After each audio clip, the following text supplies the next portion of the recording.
extiende al menos por un mes más hasta todo junio la reducción del impuesto selectivo al consumo que se aplica para los combustibles, tanto naftas como también los distintos tipos de gasoil.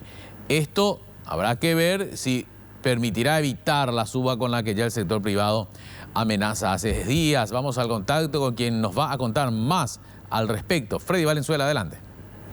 Muchísimas gracias, compañeros, y estamos desde la Subsecretaría de Tributación. El tema de los combustibles sigue siendo de la canasú de toda la sociedad, y ayer llegaron a un acuerdo en el equipo económico de extender el periodo de rebaja que se tiene del impuesto selectivo al consumo. Estoy con Diego Domínguez, funcionario de esta institución. Diego, ¿cuál es la situación? ¿Se extiende este periodo de rebaja que hay en el impuesto selectivo al consumo para combustibles? No es que se rebaja directamente, ¿verdad? No, buen día, Freddy. Muchísimas gracias por visitarnos. Sí, en realidad sí se extiende el plazo de la vigencia del decreto 6620, que es la que reduce la base imponible del impuesto selectivo al consumo aplicado al combustible. Entonces se llegó a un acuerdo dentro del equipo económico, se estaba analizando cuál era la mejor alternativa para ayudar un poco a tratar de contener este choque externo que estamos teniendo actualmente dentro de la economía. Entonces lo que se vio, la primera posibilidad es la de extender nuevamente el plazo del decreto 6620 por un mes más, hasta finales de junio. Ahora, ¿y cómo queda entonces el impuesto en montos? ¿Cómo queda? No, y el impacto se siente sobre las recaudaciones de la Subsecretaría de Estado de Tributación. Lógicamente, al extender un plazo, un mes más la base imponible, la reducción de la base imponible, eso genera un impacto en las recaudaciones. Es un sacrificio que está haciendo el Estado a efectos de tratar de ayudar o amortiguar este shock que estamos sintiendo actualmente. Entonces, la tasa no se modifica, eso es importante aclarar. Solamente la base imponible es la que se modificó por el decreto 6620 y es la que ahora se va a extender un mes más, o sea, hasta finales de junio se estaría extendiendo esta nueva normativa. ¿Cuánto deja de recaudar el gobierno o el Estado con esta reducción?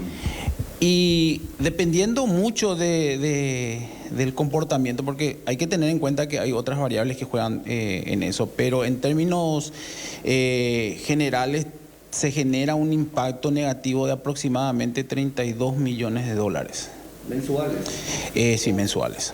Mensuales. ¿Eso es lo que deja de recaudar el Estado? Eso es lo que estaría dejando de recaudar el Estado, así mismo. Es el sacrificio que hace el Estado. ¿En un mes? En un mes, así mismo. Entonces estaríamos hablando de serían 64 millones de dólares en estos 2 meses. Sí, de hecho, más o menos. De hecho, desde enero que se redujo la base imponible, entonces eso ya tenemos, ya se está sintiendo en las recaudaciones del ISC del combustible. O sea, uno puede ver en las estadísticas actualmente de cómo esto viene impactando y se siente, se nota esa reducción. Ahora, esto no significa que continúe por más tiempo, eso se va evaluando cada mes, esta reducción. Y depende mucho de la coyuntura. Como bien se sabe, el combustible depende básicamente, nosotros no somos productores, entonces importamos y depende del tipo de cambio y del precio internacional del combustible. Entonces, uno no puede adoptar una medida que es transitoria, no puede adoptar una medida permanente. Entonces, lo que se hace es, dentro del económico, con los viceministros, el viceministro Oscar Urey, Iván Haas, analizan la perspectiva de cómo va evolucionando el tipo de cambio y los precios internacionales. Entonces, a partir de ahí fijan algunas pautas de cuáles son las medidas que se puede adoptar desde el Estado. Uno, para brindar o mitigar el efecto externo, y por otro lado para no dejar de recaudar, porque como se sabe, las recaudaciones que nosotros tenemos son los que forman parte de los pilares del financiamiento del presupuesto del Estado. Ahora, ¿cómo tapan, por decir una manera, un término coloquial, cómo tapan el agujero? ¿En qué se está cubriendo eso?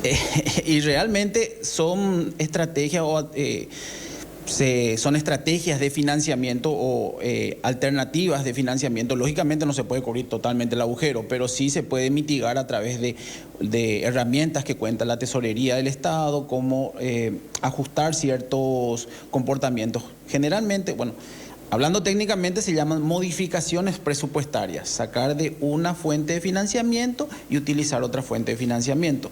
Coloquialmente sería sacar de mi bolsillo y meter en el otro lado de mi bolsillo. O sea, yo estoy dejando de percibir un tipo de impuesto, entonces trato de cubrir con otras fuentes de ingreso.